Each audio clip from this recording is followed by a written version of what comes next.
உயர்த்தி மனித வாழ்க்கையில் வள்ளுவருடைய அந்த சொல்ல வந்த கருத்தை சிதைத்த இடமாக அனைத்து உரையாசிரியர்களும் கருதுறாங்க.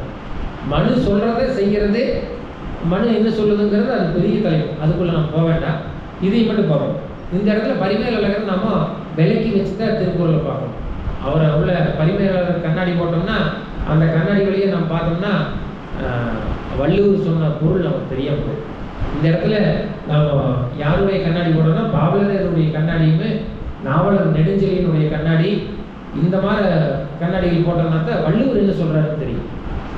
சரி, அடுத்தது மிக முக்கியமாக ஒன்று எல்லாருக்கும் தெரிஞ்சது, சிலப்பதிகாரத்தில் ஒரு உண்மை, 3 உண்மைகள் இருக்குது. அது நீங்கள் பள்ளிக்கூடம் படித்தப்போ தெரிஞ்சிருக்கு. நான் பாடம் நடத்திட்டே இருக்கிறதுனால அந்த 3 உண்மைகளும் உங்களுக்கு சொல்கிறேன். அதில் முதல் உண்மை, அரசியல் பிழைத்தோருக்கு அருமைங்கிறது. நீங்கள் படித்தப்போ நீங்கள் எப்படி சொல்கிறீங்க, மகிழ்ச்சியாக இருக்குது, கேட்குறக்கே மகிழ்ச்சியாக இருக்குது. நீங்களே எப்போ படிச்சிருக்கீங்க இதெல்லாம்? அரசியல் பிழைத்தோருக்கு அறம் கூற்றாரு, எமனா மாறி இருக்கிறார்கள்.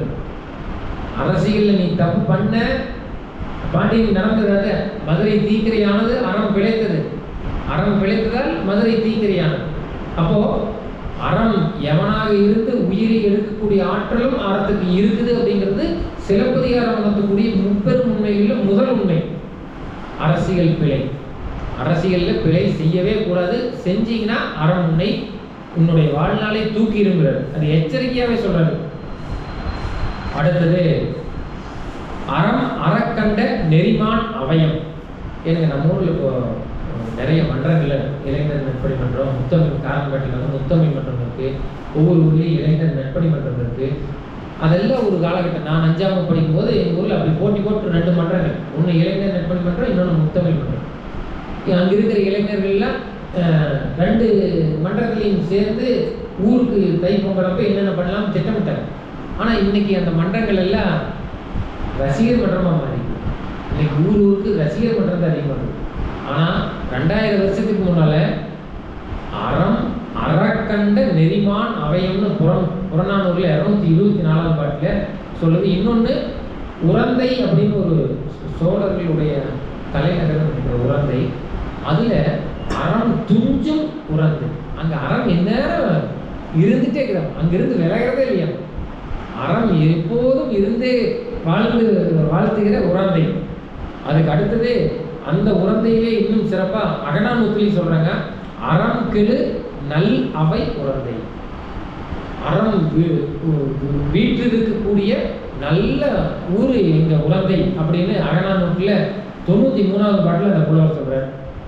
நற்றினியில் 400ஆவது பாட்டு, நிறைவான பாட்டில் மரங்கள் சோழர் உரந்தை அவயத்து. அந்த சோழருடைய உரந்தைங்கிற ஊரில் இருந்த அவயம் மிகவும் சிறப்பு பெற்றதுன்னு தோணுது. இதன் மூலம் தனிச்சிறப்பு பெற்றதுன்னு தோணுது. தமிழ்நாட்டில் எல்லா ஊர்லேயும் அவயம் இருந்தது, அதில் சோழர்களுடைய உரந்தை ஊரில் இருந்த அவயம் மிகவும் தூள். அப்பேற்பட்ட ஊர் நம்ம உரந்தை. அறம் கெட அறியாதாங்க, அங்கே அறத்தை கெடுக்கிறதுனா என்னன்னே தெரியாதுங்கிற அப்படி ஒரு வாழ்க்கையை அந்த உரந்தையில் இருக்கிற அந்த மக்கள் வாழ்ந்துட்டு இருக்கிறாங்க அப்படிங்கிறது நற்றினை 400ஆவது பாட்டில் பதிவு பண்ணுறாங்க. அடுத்தது மதுரையில் இருக்கிற அவயம், மதுரை காட்சி. மதுரை காட்சியில் சிறந்த கொள்கை அறம் கூறு அவயம், சிறந்த கொள்கையை கூறக்கூடிய அவயம் மதுரையில் இருந்தது அப்படிங்கிறத மதுரை காட்சி சொல்லுது. அப்போது ஊருக்கு அவயங்கள் அறத்தை எப்படியெல்லாம் கொண்டாடி இருக்குது இந்த தமிழ் சமூகத்தில். இன்னைக்கு அறம் எவ்வளவு வலியுறுத்தினாலும் கேட்குற காலையில் அந்த அளவுக்கு இன்னைக்கு போயிட்டு இருக்கு அறம். அதாவது சமூகத்தில் பார்த்தாலே தெரியும். அடுத்தது இந்த அளவில் நம்முடைய அறம் பற்றின இதை சொல்லிட்டு பாவலர் ஐயா ஒரு இடத்துல சொல்லுவார், நம்ம இந்த அறம் வலியுறுத்தல் சொல்லும் போதே திருக்குறள் ஒரு கை விளக்குன்னு தான் சொன்னோம். அந்த கை விளக்கு 14 கிலோமீட்டர் இருட்ட இருக்கக்கூடிய அந்த வெள்ளியங்கிரி மலை பாதைக்கு நமக்கு பயணத்தை தருவதை போல சின்ன விளக்கு தான் பெரிய பயணம், நாம் போய் சேரக்கூடிய இடத்த நமக்கு துணை புரியுது. அதே போல் விளக்கு என்பது சிறியது, விளக்கம் என்பது பெரியது அப்படிங்கிற ஒரு இப்போ எடுத்துக்காட்டுக்கு நம்ம வீட்டில் விளக்கு, இதுவே விளக்கம் அப்படின்னா கலங்கரை விளக்கம். பெருசாக இருந்த கதையை விளக்கம் விளக்கு அப்படிங்கிறதுக்கு பாவலரேறு ஐயா கொடுத்த அந்த விளக்கம் வந்து அருமையாக இருந்துச்சு. அது நான் சொல்வது விளக்கு போல சிறியது, பாவலரேறு ஐயா சொல்வது விளக்கம் போல, கலங்கரை விளக்கம் போல உயர்ந்து ஓங்கியது என்ற செய்தியை நம்முடைய சபைக்கு வைக்கிறார். இப்போ திருக்குறள் அதிகாரத்தில் முதல் திருக்குறள் வர சிறப்பு ஈனும் செல்வமும் ஈனும் அறத்தினின் ஊங்கு ஆக்கம் எவனோ உயிர்க்கு அப்படிங்கிறார் வள்ளுவர். இதுல கேள்வி கேட்கிறார். கேள்வியை ஒரு நகைச்சுவையா கேட்கிறாருன்னு நம்ம வச்சுக்கலாம், அல்லது அவர் என்ன துணியில கேட்கிறாரு அப்படிங்கிறது புரியாமையும் கூட நம்ம வச்சுக்கலாம். ஆக்கம் எவனோ, என்னத்துக்காக, எதுக்காக, எதுக்கு பண்றோன்னே தெரியலையே அப்படிங்கிற மாதிரி ஒரு கேள்வி. இந்த உயிருக்கு ஆக்கம் எவனோ, இதை விட ஆக்கம் என்ன இருக்கு போகுது அப்படிங்கிற கேள்வியாக அந்த திருக்குறள் இருக்குது. இதுல சிறப்பு ஈனும் செல்வம் பெரினும் ஒவ்வொருத்தர்கிட்டையும் அந்த திருக்குறள் புத்தகம் இருக்குது. ஒவ்வொரு உரையாசிரியர்களும் ஒவ்வொரு விதமா சொல்லியிருக்கிறாங்க. இப்போ சிறப்புன்னா என்ன? ஒவ்வொருத்தருக்கும் தெரிஞ்ச நம்ம பேசலாம், நானே பேசிட்டு கொண்டது இல்லை. சிறப்புன்னா என்ன? மேன்மை, உயர்வு. சரி, உயர்வை தருது. ரைட், இது நமக்கு தெரிஞ்ச அறிவு. திருக்குறளையே சிறப்புன்னா என்னது? திருக்குறளை சிறப்பு செம்பொருள். பிறப்பென்னும் பேதமை நீங்க சிறப்பு என்னும் செம்பொருள் காண்பது அறிவு. அப்போ செம்பொருள் தான் சிறப்புன்னு வள்ளுவர் நமக்கு காமிச்சிட்டார். நமக்கு தெரிஞ்ச சிறப்பு உயர்வானது, அது உயர்வானது.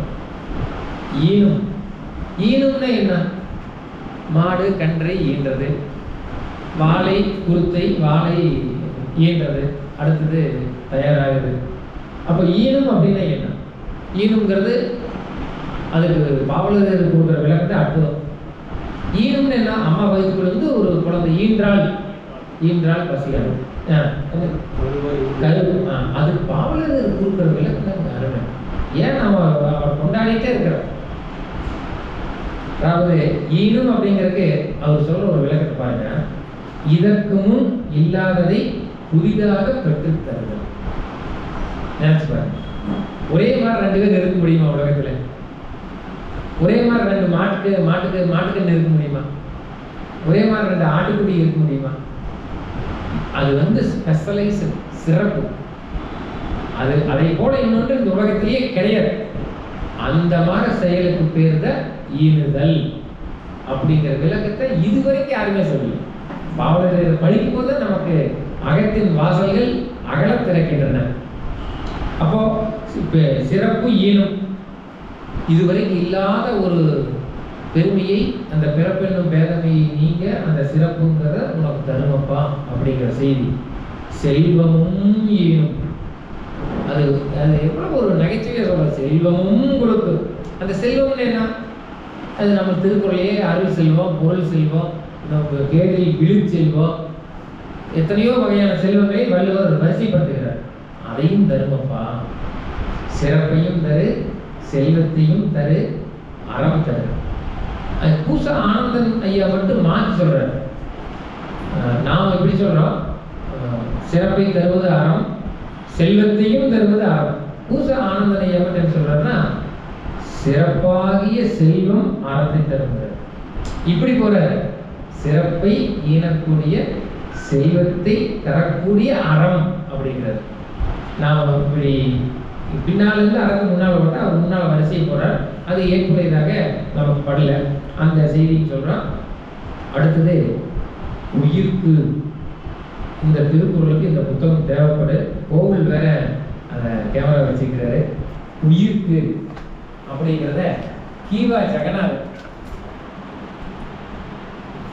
இந்த பெரிய புத்தகத்துல உயிர் என்னன்னு பண்ணு. நமக்கு ஏற்கனவே தெரிஞ்சதுதான் உயிரினுடைய சிறப்பு. உயிர் ஏதோ சொல்லத்தான் நம்ம எல்லாம் இங்க கூடி இருக்கிறோம், அதை பத்தி சிந்திக்கிறோம்.